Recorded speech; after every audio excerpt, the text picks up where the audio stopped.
What is going on, everybody? Welcome back to Sideline Summit. I'm Antonio Perez, joined, as always, by Chris Coacher, CB Coacher Boy. Danny will be in just a moment, wrapping up on some last second things with work. But we got a great episode for you guys today. Last week, we did our Eastern Conference X Factors. And as a side note, y'all did, a wonderful job running that video up. We got over 100 views on that one. So we really do appreciate it. Looking to get the same results with our Western Conference X Factors that we are doing today. We're going to do last week we did all 10 playoff play-in teams.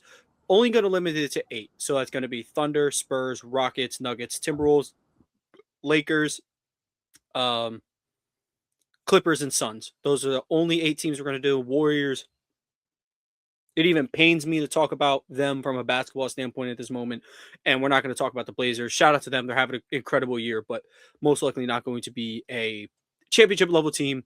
Also, because we have to fill that time gap with something else we have to talk about. Bam Adebayo, 83 points in a basketball game, breaking Kobe Bryant's scoring record of 81. I love what we call that the record, even though the record's 100, but that's never happening. But apparently the record's 100. Apparently, there's no video footage of it. We have civil rights footage. We have people drinking out of white only and black only water fountains, but we don't have any footage of a 100-point game. So I think it's fair to say that Bam Adebayo has the highest scoring game of all time. I am interested in it, and I support that. We will be there. We could say he is. So, again, before we get into the whole spill, make sure you leave a like, subscribe to the channel. Audio listeners, make sure you leave a 5-star review. Keep running up the numbers on all social medias. We really do appreciate it. Sorry, just getting to my notes here. But, yeah, I mean, we can just start with the Bam 83. Chris, you gave me a really interesting perspective on it. A lot of people were kind of just more so upset that it was Bam Adebayo, who was an all NBA player just of a couple years ago, Olympic gold medalist, 2-time Olympic gold medalist. If I had to honestly say, he's probably going to be a Hall of Famer. 100% is going to be a Hall of Famer. I don't think that's crazy. I think people are just upset that he broke Kobe's record, but I think you gave me a very good point of view on why the game itself kind of irritated you. So I'd like you to run that back for them. And bro, it's because everybody knows, anybody who watches this show has ever known I am BAM FC president. That's why it irritated me, because I will start by saying I would not have subbed him out either. Not at all. Would not have subbed him out. I'm with Spo on that. I just wouldn't have done the extra shit, extra stuff at the end. I would not have fouled at the end. Even Bam, it's a video came out saying he was like, don't foul. Let me go get it. I know that triple team me. Let me go get it. Let me go and try to go get it myself. And I think that's what I think taints it. And I mean, of course, it's Kobe. Everybody loves Kobe, so they're going to talk about it and try to downplay it. But in all reality, he still has 70 in 3 quarters. He still has 70. So I mean, not 3 quarters, 3.5 quarters. He had 70 in 3.5 quarters, which is still something that 97% of the NBA hasn't done. So I think it was beautiful in that sense, but I think I just kind of hated the fact that they started fouling and started doing other stuff. But maybe the fouling was because of the triple team that the Wizards was doing. Maybe that's why. And maybe you kind of give it a wash in that. But all my trolling aside, that night, I really was trolling because I was lashing out because the Ravens recently traded by Max Crosby. So I really was just lashing out. But then when I started to realize that there was just room for Trey Hendricks to come in, I started to be more serious and get off that. But yeah, that's the only thing I hated. I just hated the fouling part of it. The Wizards are a terrible organization. They're never going to win anything. They're awful. Don't stoop down their level and start doing. Let Bam go get on his own. He probably would have still gotten it, to your point. He probably still gets it, regardless. Because Alex Sarr, Will Riley, and Anthony Gill, to use Tone's words, I'm so sure they were going to stop him from scoring points. I'm so sure of that. So that's the only thing I kind of hated about it. Alex Sarr had 28 points. Let it be known, Alex Sarr FC. You were there first. I was late. But what we both can agree on? He's good. This is gonna be who had 20 for the Raptors when Kobe scored 81. Charlie Villanueva had 17. I know that. Yeah, someone else had a calm game and then 81 points. He was like, yeah, sure. Here it is. Yeah. I mean, I absolutely agree with you. I mean, look, from a standpoint of brotherhood, what team basketball is about into a literal sense, the Heat were really looking out for the guy. But again, I thought Bam was like when that video came out, he was saying, "Don't foul, let me go get it." I think that's very thorough. Honestly, the only unethical thing I thought he did up into that point was he started chucking threes. And I'm like, you know what? I'm not mad at it. I'm interested. We got somewhere to be. We got places to be. And he's chuck those threes. So and they trying to triple team me. I got to get out my hands. It's like in rec. It's like in 2K rec. Anybody who plays 2K, you know this. When you have a guy who's mad that y'all playing a certain way, he just starts standing out of bounds, starts getting the off player out of bounds call. You just got to go down there and shoot a three as fast as you can. That's exactly or a guy starts standing in 3 seconds on offense. That's exactly what he did. He tried to combat it. Like, are y'all trying to foul me? Well, foul me on the three, if anything. So, and the way my pop-up described it, he says, this was pretty much how Wilt's 100-point game went down closer to the end. Not with he said not with like the fouling on purpose, but like it was so intentional. Like they were like letting the Knicks score so they could just get the ball back. Yeah. But the Knicks were still trying to avoid Wilt from scoring. That's according to him. He had to read that probably in a newspaper. I'm pretty sure my pop-up was not in live attendance for Wilt's 100-point game. But I mean, just a huge moment in basketball history. Look, 30 years from now, when my grandkids are like, "Who's Bam Adebayo?" I'm probably not going to start with an 83-point game. I'm probably going to say, yeah, he was one of the best defenders I've ever seen. Gold medalist. A random summer, he turned into Steph Curry from the corner. Oh, and then this one time, right? You know what I'm going to start with?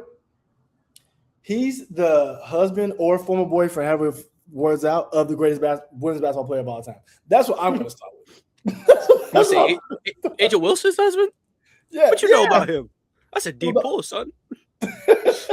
Yeah, shout out Bam Adebayo. First person to bring their wife to the press conference on good terms. Legendary. But yeah, let's get into these Western Conference X factors. So we'll start. Obviously, we're gonna go 1 through 8. Can't speak apparently. We'll start with the Oklahoma City Thunder. I think that's pretty fair. Not a lot of holes on this team, but I think the X factor is pretty obvious, at least in my eyes. It's going to be the shooting from their great defensive guys. Dagnall is just not going to play them. They're going to be put in the playoffs. Obviously, Dort is going to play. Caruso is going to play. Case and Wallace, all incredible defenders, but we need to be able to shoot the ball better. Case and Wallace not shooting the ball as good as he did last year, at least last time I checked the numbers. Dort not having that fake 40% from 3 season that he was having. He was either last season or a couple seasons ago. He's not; those shots aren't falling for him so much now that he's shooting 6 of them a game. Caruso's never been the strongest shooter. He's kind of been a, hit or miss kind of player.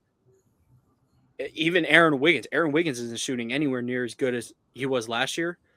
The only guy that's kind of been lights out from 3 for this team has been Shea, who doesn't shoot him a lot, and Isaiah Joe, who is only going to give you a smooth 20 to 25 minutes a game max. So I think for the Oklahoma City Thunder, if Chet can provide some extra spacing, which we know we're all aware that he can shoot the 3 ball, if J-Dub can come back and really be a star in his role, he doesn't have to go out there and be another Shea Gilgeous-Alexander. Either hit the 3 ball, use your body to get to the basket. So I think for the Oklahoma City Thunder, if they could just take their 3-point shooting to another level, it's no question who's winning the NBA title this year.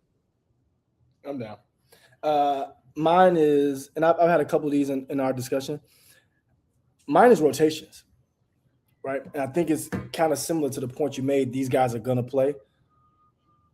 Maybe some of them should. And it's not because they can't. It's just because some of your more effective lineups, like you pay Hartenstein $30 million. Jalen Williams has 100% been more effective than Hartenstein. Hartenstein's dealt with a lot of injuries, but Hartenstein should be out there, in crucial minutes. He's been an irritant to Jokic, which is probably going to be your biggest issue getting out in a series. It's going to be Jokic. Jalen Williams needs to be on the court. And I think guys like him, you have to deal with Aaron Wiggins being healthy. AJ Mitchell needs 25 minutes. He needs it.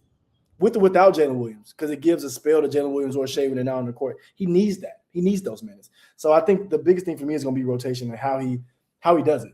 Because sometimes it's a good problem to have, but it is a problem to have. So Is that good? Is good? Yeah, you're good. Yeah, Okay, you. cool. I absolutely agree though. Dagnall is one of I didn't mention Jerry McCain. Jerry McCain's obviously going to be phenomenal in his minutes in the playoffs. I think look, there are players who are born for March Madness. I think Chris definitely gets what I'm talking about. When those players actually get their hands on the NBA playoffs, then you just start to learn they just do this. They just do these big moments. So absolutely agree. I'd love to see the McCain minutes, even though, he fights defensively, not obviously just due to his size. He's not the greatest defender, even though he's got tree trunks for legs, man. He's a little bit of a Carson Edwards build in a way. Um, but yeah, time will tell. I miss Carson Edwards dearly. I was really excited when the Celtics drafted him, but things happen. um, Elite cosplayer, by the way. If you're talking about March Madness, elite cosplayer. there are guys who just have it. And the Even if Shane for a Larkin. couple weekends, they got it. Shane Larkin. Boy, oh boy. Shane Well, I tell Celtics my had all kids. those That's what I'm demons. saying. Larkin, they had, Tremont Waters, they had Carson Edwards, and just Tremont couldn't find a Waters. way to make it work. And it's weird because I felt like Yeah. the time that the Celtics had him, that's just the guard play wasn't crazy. Like we had Kemba on his Last name. last legs. We had Brad Wanamaker as the backup point guard. Oh, that's a 90% free throw shooter, Brad Wanamaker right there. Elite cosplayer, too. Elite. He was where'd he go? Purdue. What is with this place? What Bro, is they with churn Purdue? out college guard. If you want a college guard, Purdue, Villanova, those are your two places. I don't know how they're gonna do in the NBA, but in college, obviously Kentucky, but like on a different scale. I wouldn't even say. I would just say Calipari. it's Calipari. That's what I meant, not Kentucky. A Cup, you are next in line. What Anthony Black didn't play for Calipari, right? He did at Arkansas. He sure did. Did he? Yep. That was the first year Cal was out at Arkansas. That was his first year. Okay. Yep. Okay, so he's still okay. I'm just making sure because I'm trying to. The resume is just ridiculous. But Bro, it's untouched. let's move on. Let's move to our second team, which will be the San Antonio Spurs. This one, I'll let you lead the way. I think this one will be a fun talk, though. I think it's going to be consistent shooting, and I think I say that because outside of Vassell, you damn near want them to shoot. Not saying that they won't make it, but after Vassell, your best 3-point shooter who plays consistent minute is probably Victor. And if Victor's taking 8 threes a game, you win as a team because then he's not in the paint doing as much. I think you win. If Castle can be consistent, if he can just shoot 33%, if he made 1 out of every 3 consistently, they're going to be real tough to deal with. If De'Aaron Fox can continue to shoot it, if he can shoot at a consistent clip, they're going to be hard to beat. Keldon Johnson making those open shots because they're going to get open looks is my point. So if they're going to get the open looks, if they can make them at a 35 to 38% clip, the only team I really worry about them losing to is the Thunder. And that's in both conferences because they have Wemby. And like I said, Wemby's probably your second best shooter when, out of who starts and all those things.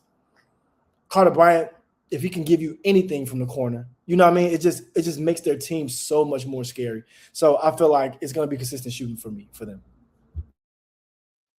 Yeah, I absolutely agree. Mine was I dialed it down into one person in particular because I think Keldon Johnson's a fine shooter. Julian Champagny, like you said, Devin Vassell and Wemby. But if Stephon Castle is the third Thompson twin. He puts pressure on the rim, I think, at the same rate that those two do. He's an incredible defender. He's a couple inches shorter than those guys, but I think he makes up for it in his ability to jump passing lanes, and he's just an incredible on-ball defender. The San Antonio Spurs are 11-4 when he hits 2+ 3-pointers. Now, that's not some insane outlier in comparison to what their record is just, currently, but his ability to get hot from deep, you have to guard up. And you are a fool if you think that you're guarding Stephon Castle and you're going to stay in front of him on his way to the basket. And if you do, he's most likely drawing a foul and he's going to the foul line. He's been absolutely tremendous this year, easily been their third best player behind Wemby and Fox. So if he can unlock his 3-point game, or just find a bit of a more consistent rhythm for a playoff series. Like you said, the only team that I can even see beating the San Antonio Spurs if Stephon Castle is shooting well is the Thunder.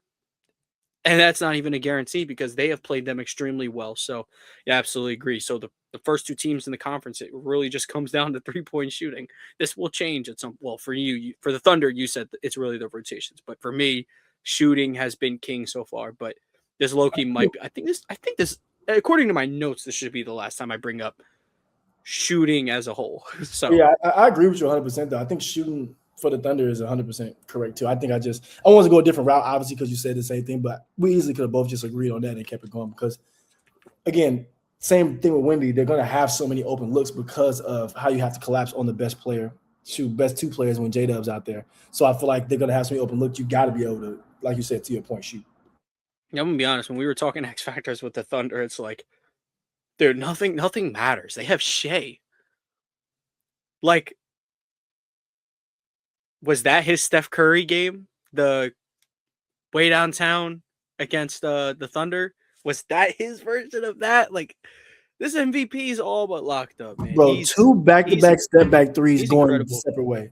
To the step back three to the left, and then step back three to the right, same hand, in within 40 seconds. That's He's kind just of crazy.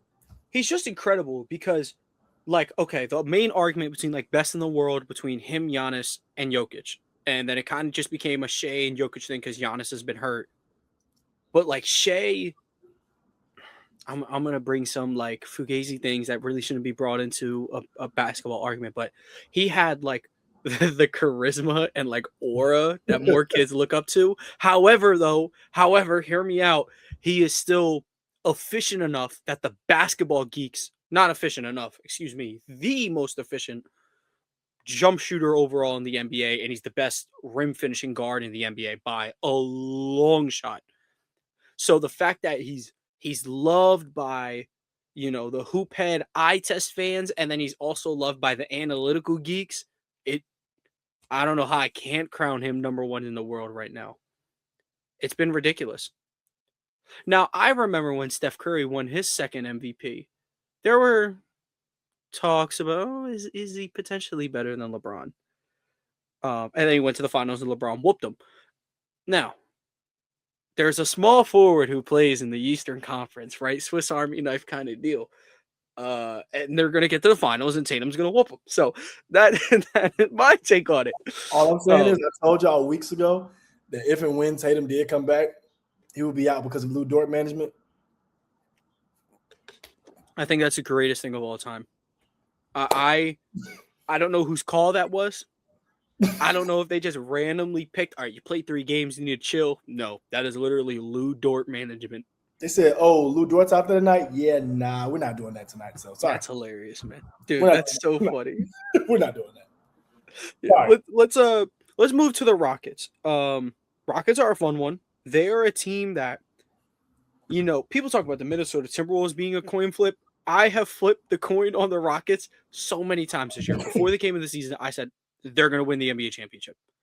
And then we got like 2 months in. I'm like, I cannot stand watching this basketball team. And they're probably my most watched team of the year outside of the Celtics. Like, they are probably my number one watch team. And then I'm like, by last month, I'm like, oh, I'm out on them. A couple nights ago, they get whooped by the Spurs. I mean, whooped. That's kind of what inspired my Stephon Castle take. They get destroyed. And now I'm like, man, Kevin Durant just not going to let them go out in the first round. Like, I don't know. I'm so teetering the line with them. But who's your X factor for Houston? Alpi. I know we don't want to put. And I hate putting X factors on the top 2 or 3 players, but he just is, bro. Because if Alpi's going to turn the ball over like he has been, they're cooked. They won't get out the first round. He has to take care of the ball, especially when he's that important to the offense, getting any type of continuity or spacing or whatever you want to call it, bro. He has to be better with the ball. He just has to. And I think that's the thing that scares me the most because he hasn't been scoring as much.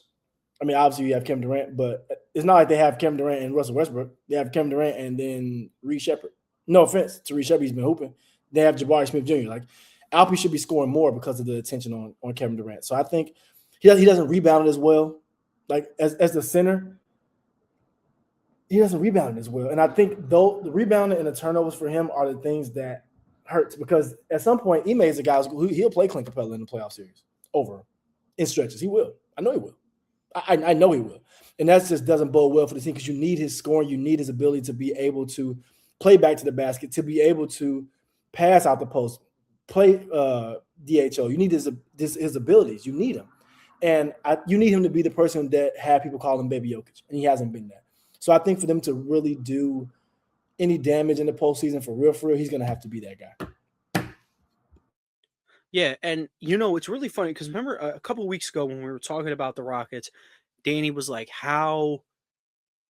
He's like, he was like, "I think Şengün's lack of defense is a bigger problem than Amin spacing," and I was like, "I agree. On any given day, I could probably like teeter that line because I know what bad shooting can do to you in the playoffs." But like Alp, the reason why okay, Jokic gets away with the bad defender thing. One, because he's the one or two best offensive player on the planet. And second, he's just hitting so much better on defense. And it's not like he doesn't try. Like opposed defense, Jokic is going to give it his best. He's a big, strong guy. It's relatively hard to score on him on the post. When he gets in space, that's where it becomes a real issue. But Alpy's not big and strong like that. He's a little bit tougher to the skinnier guys, but who is he a cone down there?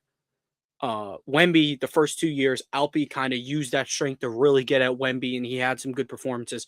The other night, Wemby entirely had him figured out. It was bad. Doing everything he can, beat him off the dribble. It was incredible. Now we bring in Danny, who was actually the guy who kind of started this conversation for me. Danny, we're talking about the Houston Rockets, right? And I was mentioning how you said you think basically Alperen Şengün's defense is a bigger issue than Amin shooting. And like Chris was just saying, his X factor was Alpi. I was like, I agree. I think you hit the nail, on the head. So I'll give you a second to, connect, let us know when you're No, I'm good. good. I'm good. I'm good. I'm good. Oh, you're good? Oh, Yeah. then you know what? Since we're not in too deep on things, if you just wanted to quick in, rundown fashion, Thunder, Spurs, Rockets, X factor for each team. I'll keep it short and sweet on the Thunder. It's going to be their lineup chemistry is their X factor. Can they get the right guys out there playing together? They just won championship last year. We know what they are. We know who they are. Can their lineup consistently get in this chemistry? They've had so many guys in and out of the lineup this year. Do they have the right chemistry down the stretch? And can they beat the Spurs? And for the Spurs, simple enough. Their X factor is going to be the best player in the world. It's going to be Victor Wembanyama. Can Vic come out here and consistently drop 35 and 10? And it's not even the score sheet for Vic. It's going to be the impact he's making outside of the score sheet, I think, for me, where I think is why he's the X factor. And what are the other two teams that you went through? We talked about Thunder, Spurs, and Rockets. Rockets And are then, for the Rockets, the Rockets are an interesting team. And I like the point about Alpi being like such a big impact. For me, I think the Spurs the Rockets have to keep one thing in mind. And I said it a few weeks ago, you need to make sense of what guys are going to be running up and down the floor, or guys want to slow it down and play half-court offense. I'm going to reiterate that. I think that's their X factor. So Ime is their X factor in deciding which players to combine on the floor and kind of optimize this lineup to even have a chance to beat anyone. And just like that, you're up to speed. We appreciate the urgency, just the clean cutness. That's something I always appreciate when I do Danny's clips. They're already kind of 48 seconds, and then you cut out the little pauses, and it's a nice 30 to 35 seconds, and they do well, I have to say. Danny's clips do great. So much appreciate Danny. Good to have you on. Let's see who I have next. And mind you, we're going by the current standings. The Lakers. I think they were just like back in the play-in. Now they're back up at the 4 seed. So it's that kind of season over in the Western Conference. Let's talk about the Lakers. Chris, we'll start with you. Obviously, the big hoorah is the Lakers had a couple good games and LeBron wasn't playing, even though I don't think their issues are exactly tied to LeBron James, but certain people want to make it that way. But what is your X factor for the Los Angeles Lakers these playoffs? Grocery store don't have the milk you like. Blame it on LeBron James. That's honestly what people are doing. But this is the thing, and I think it's to that intro you kind of gave. Listen, man, LeBron James also reason Luka Doncic are going to be out there regardless of if we want them to, think they should be, or whatever. They're going to be out there. So my X factor won't be any of those three. It'll be Jackson Hayes. And the reason I say that is because Jackson Hayes is better for Luka. Luka is the future of this team. He's going to need to get more content. Jackson Hayes became Slovenian just to go play Olympic basketball with him because he wants to get that continuity together. We all have seen that he fits better with Luka, with just how his natural game is as a rim runner, pseudo rim protector, up and down the floor big. He fits better. So he has to play well so he can stay on the court because that's going to give them their best chance to compete. Him not being scared to get dunked on, him being able to finish lives, those are things that you need out there when you have a Luka at the helm, which he is the best player, so he's going to be. So I think Jackson Hayes is, and I think it's pretty simple. You could say shooting, obviously, but we've said it 1,000 times already. Luke Kennard is the only person who was a shooter who has come over to the Lakers and has still been able to shoot. So shout out to Luke Kennard. But I think it's going to be Jackson Hayes because I think he's going to have to be on the floor for them to be at their best. Because, again, LeBron thrives more with the rim running big as well. He made Tristan Thompson millions of dollars for years just off that alone. He kept getting signed to the Cavs randomly because of that alone. So I think the two best players thrive with a rim protector. Even Austin Reeves, he's a pick and roll player. So at the end of the day, you need a rim runner type of guy. So I think Jackson Hayes playing well will open up the floor for them and have them be more of a threat in the playoffs. Yeah, absolutely. And I mean, the Lakers are such a funny team because like why is Jackson Hayes your X factor? But no, I mean you're not wrong at all. Jackson Hayes is you last year they were like this just can't be your starting center on championship team whatever nonsense. While he may not, I mean he is just one. I think he's playing a little bit better than last year, even though it's relatively the same style of game. He's a lot more energetic than last year. And with his play style, that's kind of all you need to stay on the court. And then when the dude in front of you is, I don't know, doesn't like the sport, it's real easy to find yourself minutes. So I absolutely agree. My X factor for the Lakers is going to be Luke Kennard. I have no doubt in his abilities to shoot the ball. He's always been able to shoot the ball. On 4 or 5 attempts a game, though, I'm going to need like 7 to 8 in the playoffs. I also, this is kind of an indirect X factor. Luka, how about you take your 11 threes a game? How about we give like 5 more of those attempts to Luke Kennard? Take those drive opportunities. We already know Luka Doncic, LeBron James, 2 of the all-time greats in driving kick offenses. Drive a little bit more. They're going to collapse on you. You are Luka Doncic. You kick those to Luke Kennard, he's going to make them more times than not. Luke Kennard, I've never looked at Luke Kennard and been like, he's just, he's always shot 40% from 3. And I've never once been like, oh, that's fake. Like a Lou Dort, or I'm trying to think of someone else who has a fake 40% shooting season. But regardless, my point is that I think Luka Doncic needs to be a little bit more steady at attacking the basket in the playoffs. And Luke Kennard needs to be a little bit more aggressive shooting the basketball. Even if you up your attempts to like 7, 8 a game, but your percentage goes down to like 38, 39%, we're all taking that. Everyone who watches the Lakers would prefer it be that way because for years they've struggled to find a continuity of 3-point shooting. Doncic is going to take them, so effectively he's going to make them, but like 3 for 11 that's not going to cut it. You'd rather have Luke Kennard who's making 3 for 7, 4 for 8, something like that. So very important that those guys are feeding him the basketball and encouraging him to take those shots. Because there's a team over in Denver who their supposed best shooter is still shooting 40% for three, but Cam Johnson has like no confidence in the world. Imagine you guys line up in a playoff series. The difference could be which one of these 40% shooters are just willing to be a little bit more aggressive regardless of how the star is feeling. I'm all in on Luke Kennard having a big playoffs. I really am. That leaves us with you, Danny.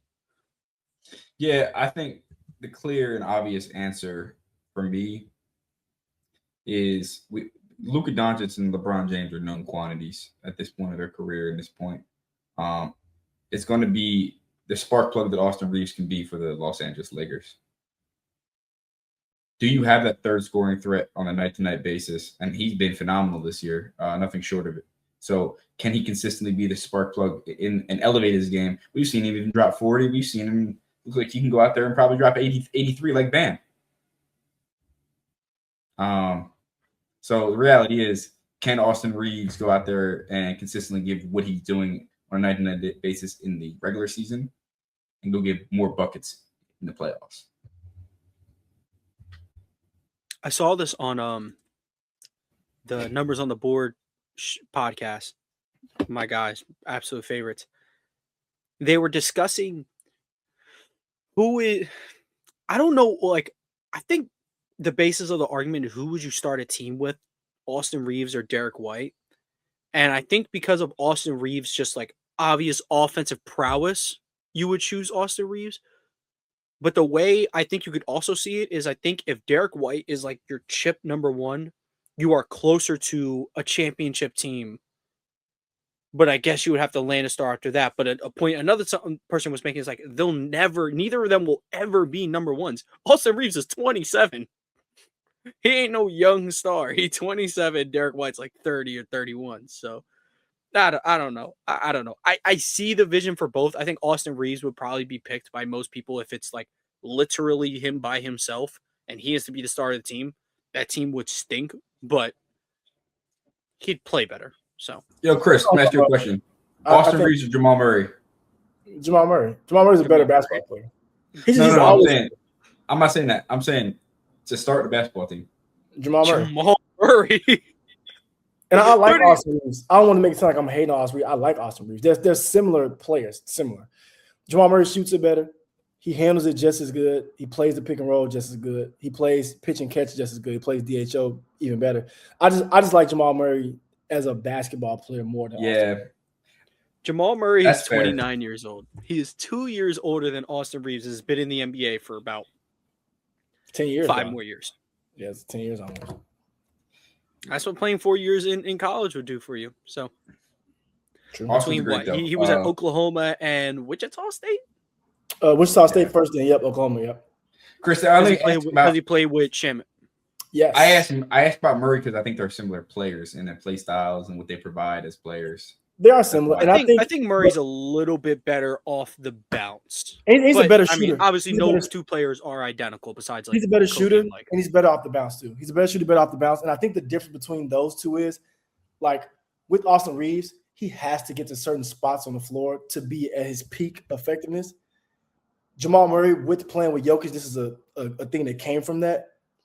You could damn near put him anywhere he's going to be effective because the way the Nuggets offense is, he has to be able to be effective from anywhere because Jokic lines up short corner, middle of the court, top of the key. You know what I mean? You got to be able to play off of that. So it's a benefit of playing with a great player like Jokic, but I think that has helped his game overall. But I agree that they're very similar in how they play. Jamal Murray's also a great screener, by the way. Austin Reeves is a smaller Brandon Ingram as far as play style. I know it sounds crazy. As far as play style, though, they don't want to shoot the three. They can. They want to get to the mid-range to the basket, close to the rim, and shoot like 12-footers. Very similar. It's crazy because Austin Reeves is a great shooter, but like if you stuck him in the corner, you would be massively undervaluing what he can do from a winning basketball perspective on offense. So, but let's keep things pushing. As I did subtly throw a jab at Cam Johnson and the Nuggets, and we were just talking about Jamal Murray. We're going to be talking about the Nuggets next. So, Danny, I'll let you lead the way on this one. What do you think the X factor for the Denver Nuggets is heading into the postseason? X factor for the Denver Nuggets. That when they were winning all these championships, I'm going to ask you a question, both of you. What were the Nuggets doing when they won the championship and they were at their peak? What were they doing best? Are you asking from like star standpoint or like what Bruce Brown and Christian Brown were up to? Exactly. That's exactly my point. Bruce Brown and Christian Brown are the X factors of this team because they had the depth and could match up with any single team. When they were going into those teams, we know that Jokic was going to drop 35, 12, and 10, or whatever it may be. But were you going to get Christian Brown shooting 20% from three, or were you going to get all the role players in the team shooting high percentage from three, playing good defense, and locking in? The only way you beat a Spurs or a Thunder is for your role players to lock in, because right now they're not beating anybody the way they've been playing. Absolutely phenomenal take, and I know Chris agrees fully, or at least to an extent. He's one of 5 members of Bruce Brown fan club. So, and obviously as a college basketball guy, Chris knows that Christian Brown has been does what it takes to win guy. Do you see that the interview he had the other day? He was like, if I had like the NIL these dudes are making now, I would never make the NBA.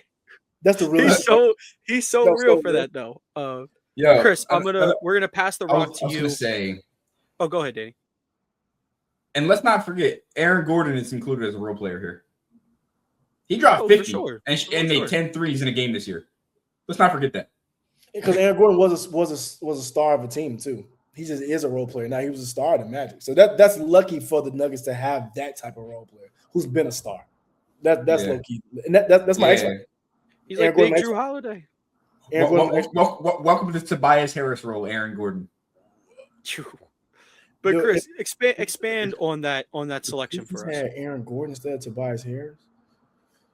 Anyway, Sixers had Aaron. They probably win a title by this point. They had to. I love Kobe, but no way. Aaron Gordon, he's my X factor because I think his health is important, obviously. Because when Aaron Gordon is 100%, he is probably the most. I'm not gonna say best, but he's the most effective role player you can probably have as far as how the team's constructed. He literally can play pseudo. He's played Bruce Brown's role where he's been like the small power forward or small forward, and he's brung the ball up the court to let Jamal Murray play shooting guard and take some pressure off Jokic. He's punishes smaller guys in the post, like when he's posting up on them. When he's posting up, you can't guard him with a small because he's going to get to the basket. He's still athletic. Aaron Gordon is so important to this team. He even opens up looks for Cam Johnson because now you can play Cam Johnson as a small forward. He has smaller guys on him. The closeouts don't affect him as much. Tim Hardaway can be on the floor because you have another defender. He's just so important to everything that they do. I have Aaron Gordon as the X factor for that reason alone. He literally, we say Swiss Army knife, he might be the Swiss Army knife outside LeBron. You know what I mean? Like he might be the guy because he can literally do everything either above average or good enough to where you have to respect it. And I think that type of person on this team is important because you have Christian Brown, you have, I hope Peyton Watson gets back healthy. You have Bruce Brown, you have Tim Hardaway Jr., you have the guys around your 2 stars. But Aaron Gordon's pseudo the third star. He's the third star here. You know, in all reality, he's the third best guy on the team, in my opinion. So him being able to be effective and being healthy, I think that's going to go very long for the Nuggets being good. 100%. And I think he's like you said, Swiss Army knife. He's like the old Draymond. Just shoots it better or more consistently, I would say. Same thing. Yeah. I'm with you. Yeah, I think both of those are good takes. I mean, Christian Brown and Bruce Brown were the X factors to their last championship, and Aaron Gordon was effectively unstoppable as long as he can jump without hurting himself. Him and Jokic are an unstoppable force on offense, and everyone's ability to work off of Jokic was incredible last time. I think for this one, it's going to be Cam Johnson's confidence. I don't question, just as a flat-out three-point shooter in a catch-and-shoot situation, I don't think he's exactly less talented of a shooter than Michael Porter Jr. I think they're both very excellent 3-point shooters. But what puts Michael Porter Jr. ahead of Cam Johnson is his mindset. There was no universe where you're leaving Michael Porter Jr. open, and even if you're face guarding him, it didn't matter to him. He's 6'10", elevates on his shot higher than anybody in the NBA, and he's going to let it fly. He's going to hit it at a 40% clip. And that's obviously translated to Brooklyn. With Cam is a 40% shooter, but he's just not catching it and letting it rip. And on top of that, the defenses aren't respecting him as if he's a 40% shooter. And I'm sure that's doing some numbers on his confidence. So I think it's very vital before they get into the playoffs. Cam Johnson has to have a game with Jamal Murray playing, with Jokic playing. I don't want one of these, I guess I have to shoot because they're not here. No, shoot it when you can, even if they're here. You need to have a Michael Porter Jr. level of confidence for all of this to work. If you're not willing to let the ball fly the way MPJ was when they won their championship, this isn't going to work. So very important that Cam Johnson gets that confidence up. Even if the shooting percentage takes the smallest dip, if you raise your shot attempts to, like I was saying earlier with Luke Kennard, if he can raise his shot attempts up to, 6, 7, 8 a game, then you're 32. Okay. I've had enough. That'll be very crucial for the Nuggets' success. Yeah. Let's move on to the next team who, oh man, I was talking about coin flips earlier with like the Timberwolves, like or the Rockets. Like I'm so seesawed with them. The Timberwolves are like the most I don't think anyone's found them out yet. I don't know what it they is. found themselves out yet. No, they haven't. No, they brought in Io. I'm like, oh yeah, they're cruising to this top 3 seed. It's gonna be light. And here they are on the verge of the play-in, and the Suns have Devin Booker back, and they look like they're hungry. So, yeah. And unfortunately, I think the Timberwolves' last good win was against the Thunder back in late January. that's their last good win. Is it really? Probably. Yeah. That is not good. I'm gonna list the teams they're they beat 6-4 since in their then. last 10. They're on a 3-game losing streak, and Anthony Edwards is fresh off like probably his not fresh off. Not last night he played really good. Game before that against the Lakers, that was one of the worst games I've seen him play in a very long time. Yeah, the teams they beat since that game were the Grizzlies, the Raptors by 2. But this is also early February. The Raptors have been on a skid themselves. They beat the Hawks. They beat the Blazers. They beat the Mavs. They got smoked by the Sixers. They beat the Blazers again. They beat the Nuggets, which I guess is an okay win. So I guess beating the Nuggets with the Nuggets, current state of the Nuggets, is an okay win. But beyond that, they've had one substantial win against a team that they played in front of them. Look, you play who's in front of you, but this team certainly feels like Ant Edwards and friends, and that's why Ant's the X factor. Like, you're the best player on the team. There's no questions asked. How much can you elevate the team around you? That's what I mean. We saw him take them to the Western Conference Finals, but we could also see them get bounced in the first round. So it's all about, can he play efficient basketball in the playoffs? Yes, the answer is yes. But how much is the team around him going to consistently do the same thing? Yeah, and at some point we probably will do floors and ceilings for each of these teams, and I think you're exactly correct. This team could do anything. This is one of many teams that could do anything. That's the parity state of the NBA. I'll go on my X factor, and Chris, if you laugh, we're sending you to Guantanamo. My X factor is Rudy Gobert. Gobert? Yo, if you laugh, you go to Guantanamo Bay. Okay. I'm gonna try to get through this, but Chris is not making it easy. I'm just going to not look at the screen. I'm on like blank stare. So what's really important for Rudy Gobert is I think last year in the Lakers series, he was very dominant with rebounding. Obviously, there was a big chance that they may play the Lakers again in the first round. And, if Jackson Hayes and DeAndre Ayton are going to be the bigs on the scene, Rudy, you got to do the same thing. You need to be very aggressive on the glass. Of course, at this point in your career, no one is expecting you to stretch the floor or do anything offensively, to be entirely honest. However, a couple years ago, when they played the Suns, he did a tremendous job on the perimeter, particularly against Kevin Durant. Like, he held his own against the greatest scorer of all time, in my opinion. That's going to be vital. I think his perimeter defense. He is the second best, third best rim protector in the world behind, I think, currently Wemby and Chet. If he can just in any way, shape, or form hold his ground on the perimeter against, a conference that's going to have Luka Doncic, who's already done him in once, Shai Gilgeous-Alexander. You're going to have Amin Thompson out there. Which, maybe defensively they may be able to work that out. But basically, my point is that I don't even think his offensive liabilities anymore are even truly an issue. I think it's more so, look, you are a tremendous defender in the regular season because no one can necessarily game plan around your perimeter defense weaknesses.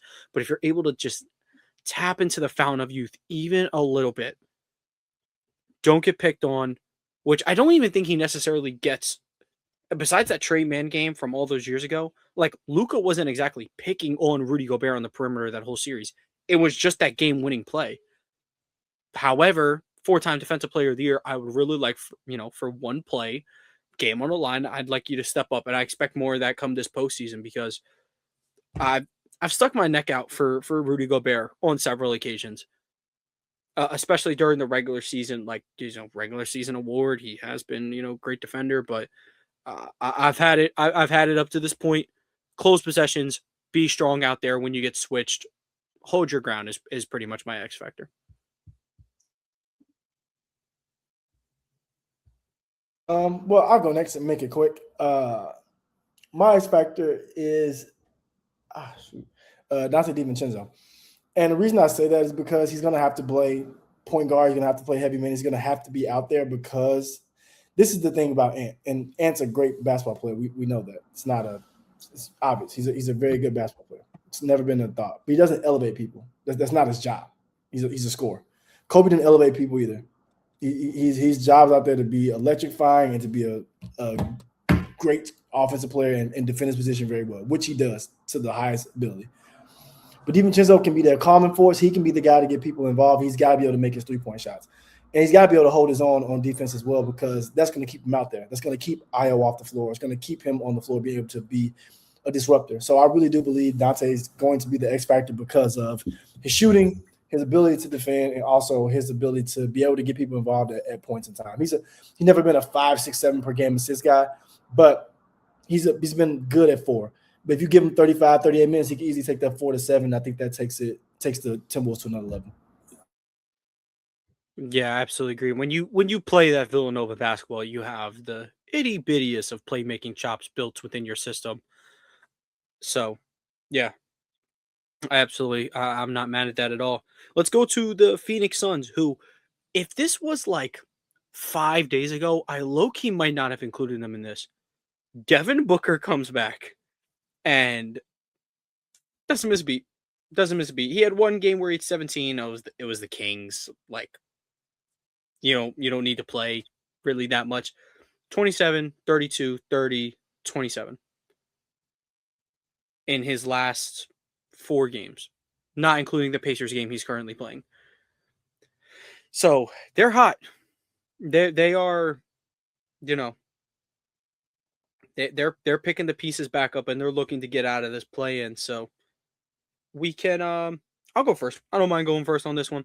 I think my X factor is going to be, I think the Hornets have been saying this for years, but my X factor has to be Mark Williams' foot injury. So he's missed, let me check. Yeah, he's missed his last about 5 games with this foot injury. Mark Williams has to be in a healthy place for this postseason. And I guess even more so Dylan Brooks. But the point is, Chris always mentioned this, is that Phoenix doesn't have a power forward. Like, they don't have a true second big. It's kind of like Royce O'Neal, who is like a little bit of a bigger three, but not exactly your bring us home, Plays bigger than he is. powerful. That's really what he is. Yeah, like you don't got one of those, and I'm saying you don't need a traditional power forward. You don't need Tim Duncan. That's not what I'm saying, and that's fine. You can roll out two small forwards if you want, but Mark Williams' health is going to be very important in that because he needs to be able to anchor this defense. Hopefully, if Dylan Brooks can come back at some point, that would be huge for their defense. Devin Booker has always been one who's willingly able to sit in the chair. He's not going to go guard Shea, but he's going to do his job. He's going to do his job. Grayson Allen's always been a guy to do his job, and Colin Gillespie, I could not be more pleased with how he's played this year, especially in the stretch where there was no Devin Booker and Dylan Brooks, and you kind of needed somebody to bring you some consistent, efficient offense. And Jalen Green's going to get the shots up, but who's gonna go out to war with him? Gillespie was great. So my X factor is Mark Williams. You need to be able to be healthy to anchor this defense because they are most likely going to be a smaller group around him. I'll get out the way. I have Grayson Allen as my X factor for them because Grayson Allen has been a ultra dickhead his whole life. But one thing about it, he's a good basketball player. He is. He's effective. Very good. He's one of the best. Okay, that's something. But he's definitely effective. One of the best players named Grayson Allen. Wait. One of the best white boys. Sorry. He's not even top 50 white boy all the time. Not all time. Respect Duke alum John Shire. Let's get back to Chris's point because one of the best. That's got it. Actually, I'm gonna name 50 white players after this when I go on mute, and I'm gonna see if he fits. Because George Mikan counts. It might be ugly for him, but Grayson Allen's my guy. No, all jokes aside. As far as a Duke guy, he was an asshole there, but he's a very good player, and he plays the game to win. That's one thing you can say. He does plays the game the right way, the wrong way, but he does play to win. He does play to win, and one thing about him, he can shoot the ball. He's a better off the dribble basketball player than I feel like he's ever been given credit for. He's actually really good at that, and he's decent at facilitating when he has to. So I think when you're going to need Devin Booker to average about 30 points to keep you in playoff games, they're going to make it and be there. I think Grace could be the guy with Gillespie, 2 college winners, obviously, that can help with that. And Grayson Allen is a tough defender as well. So with them playing undersized, he usually has to guard guys that are bigger, stronger, faster than him, and he usually holds his own. So I feel like him being able to continue to do that is what's going to give them a chance to make any noise in the playoffs. Grayson Allen's been very strong for the Suns for a couple of years now, and even in this elevated role, he's still efficient, still brings it defensively. And shout out Colin Gillespie because they were like, "How do you feel about Bam's 83-point game?" He was like, "Yeah, low-key don't care. It has nothing to do with me." And everyone's like, and I think through the whole thing, besides the somehow Jason Tatum got brought into it, is that like people were like, "Who's this bum? Who's this bench player?" I'm like, Joe, just admit you don't watch basketball. Colin Gillespie is a phenomenal basketball player, one of the best role players we've had in the NBA this year. It's just crazy. It's just people snitching on themselves. Like, I love it when people snitch on themselves because then it really brings you back to reality that like these people online and on Twitter, they not real. Like they're genuinely not real people. So their opinion doesn't matter. Simple X factor here is Dylan Brooks. I think no one expected him to be the player that is going to make or break this team. But when you get Jalen Green and Dylan Brooks from the Rockets for Kevin Durant, it felt like a rebuild year. It felt like we're not looking to compete. But they might be able to make it, shake up and make some noise. They just can't consistently seem to figure it out. But if they're going to figure it out, I think it's going to be Dylan Brooks and the intensity and, at this point, scoring presence also that he makes and brings. I just hope he's back healthy enough. Like if he's able to play. Yeah. They said he broke his hand drunk driving. Well, he broke his hand against the who were they playing? I don't remember. But yeah, he broke it. I forgot what he broke. But he broke it in game though. I remember he's on my fantasy team. So yeah, because that was a game Jalen Green shot like 5 he made the game winner. The nastiest stuff I've ever seen. Yeah, but he made the game winner. I remember that. Who am I to judge? But let's get to our final team, and then that way we can just get up on out of here. The Los Angeles Clippers. Who would have ever thought we would be talking about them in competitive playoff basketball talks in November?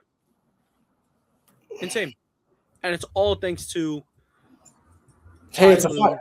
rounding up just, well, Kawhi Leonard is first on the list. He has been, I would put him in the MVP conversation. Conversation means like top 5. Shea's winning this award. Shea should win this award. But unless he gets hurt, he's having I think he is a better argument than another small forward across the country. Don't let Stephen A. Smith do that, because he said he's going to go to war about that. That's insane. That's so crazy because I don't know. We'll get into another day. I know. I don't mean to rile you up, but he did say that out of his mouth. He meant that. I saw. It's just like y'all used to beef, and then y'all sat down, and now y'all. I don't know. Whatever. Yeah, Chris, we'll let you start with the Clippers. Known Kawhi hater, you will bend the knee one day. I am a Kawhi hater, but I'm only a Kawhi hater because people put him in Kevin Durant conversations and LeBron conversations. He just doesn't belong. He's a tier under. Still a Hall of Famer, still a top 50 player of all time, in my opinion, but just not 10 to 12 range, in my opinion. But I will say this. One of my favorite college players of all time, I really thought Chris Dunn was going to be a superstar in the NBA, a star in the NBA. He's carved out a great niche. He's going to be in the NBA for at least 7-8 more years because of how good he is on defense. But I think Chris Dunn's their X factor. Because if you watch, Chris Dunn actually plays ethical defense. He doesn't just run into you like Lou Dort. He doesn't do that. He's like a black Caruso. He's more athletic because he's obviously younger. He does the exact same thing. And I think he's been facilitating at another level this year too. Like that's been able to keep him on the floor. So I really do believe Chris Dunn is the X factor for this team. And I think his continued good play and being able to guard is going to be important, especially in the West. We have to deal with Anthony Edwards, Jamal Murray, Luka Doncic, all the guys we've mentioned beforehand. He's going to be an essential part to that. So I got Chris Dunn as my X factor.